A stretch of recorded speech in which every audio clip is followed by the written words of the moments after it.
Nicola Deli Quadri, che è il responsabile all'interno della segreteria regionale del PD per quanto riguarda la sanità. Un minuto e mezzo, grazie dottore.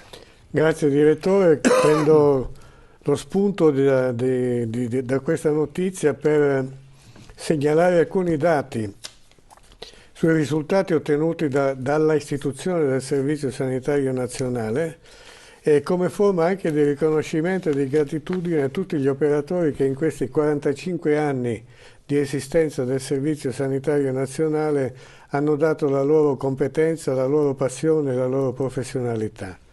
I dati sono i seguenti. Negli ultimi 20 anni si è ridotta la mortalità del 25%. Negli ultimi 20 anni si è ridotta del 40% la mortalità delle persone con malattie croniche. Negli ultimi 10 anni è aumentato di 1 milione il numero delle persone sopravviventi con una diagnosi di tumore.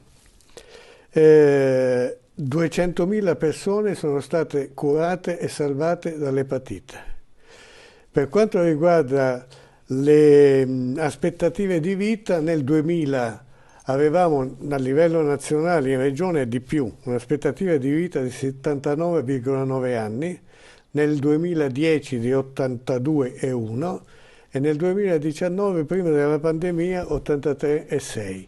Quindi il Servizio Sanitario Nazionale pubblico e universalistico ha fatto del bene a questa popolazione, quindi è tutto il nostro interesse di sostenerlo, di restargli vicino e non danneggiarlo privatizzandolo. Nicola Deli Quadri, il dottor Nicola Deli Quadri, lo ringrazio, ripeto, è il responsabile della sanità all'interno della segreteria regionale del Partito Democratico.